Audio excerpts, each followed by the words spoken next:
اومد دیدی خرسک برای اکه اومد بزن یا خرسک بزن خرسک بزن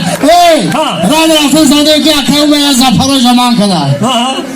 با دکومنت از زفراج گیریم خیلی اومد رو که بگه سبک شو بگه یک شو که ماتور دید اکه اومد دیدی چی میگه بگه سگری ماتور اگه بیزی بگه اکه ماتوری ماشینم خچگو کپوتا بکشو کپوتا کشو که هیچ نیست پیش دام با اکه اومد خیلی شفیانی اکه گفت سگری ما خطا نفهمیدم ایسو میسی ایسو یا خرسه برای اکه اومد جان خرش بزن زنده باشم اینجا شد بابی خالد خالد مای؟ هون انجا دار میای هون من انجا دار میای بابی خالد پاورکنی رفته که میاد اما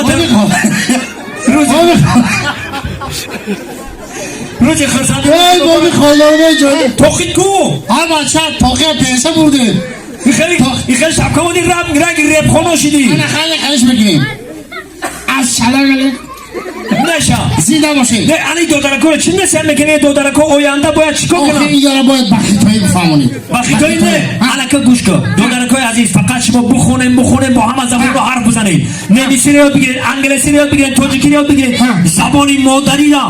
مادری را باید خوشرو بآموزید شما یعنی خیتایی را حتی هوا خلقه اینه همه کورتا و مانامکو و همه چی داره نه اینه دودرکو بی کورتا نخونده میخرم میپشم انا نخوند اینه خالدار بیا بگو یه آدم 30 سال شفتگی اون روز خیلی 80 ساله یاخی فوتبال کرد پشتگی قرطوش دید کلگی رفتگی حالی خیتایی ها هرچی براورده شد گفته من بچه پیش فوتبال کرد بخون با بخار خیلی چی نویساندگی بعد نویساندم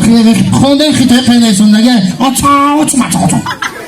پلیموت کردیم پلیموتش نداری چه؟ این نویساندگی داری این فوتبال کرد برای زنکای هم میده دو این خیلی آدمی مسافر دیگه اگه میدونه قرار خشما دودرکو بخونه نوار بخوشید ولی با کلانو را حرمت کنه تو میگه که در جوانی دار پینار و عزیز تو عزیزی دیگران گردی تو نیست میگه پرو صدا به هده نمیدن یا دخترک در اتوبوس در اومده اینم بعد شنبه شهر در اتوبوس در اومده که طلبای مکتب در اتوبوس ششتگی هیچ کم دختر حرمت نکرد با دخترم هم خیلی ناز کرد اومده تاری سری هم کودک هم قسیم فیسته ششتگی میگه همین گاو که اومد گوساله چیکار میکنم او گوده کم نمیدونیسته میگه گاو که اومد گوساله میمکه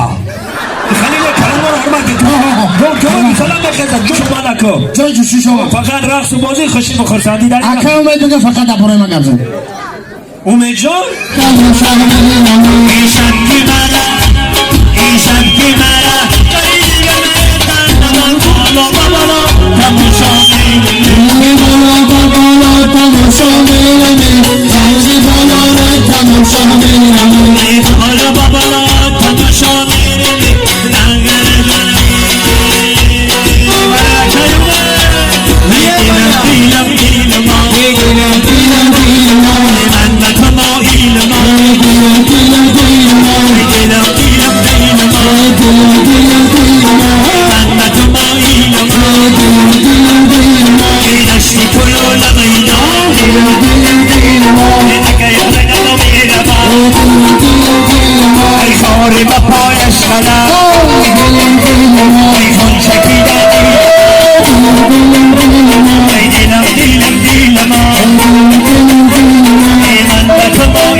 She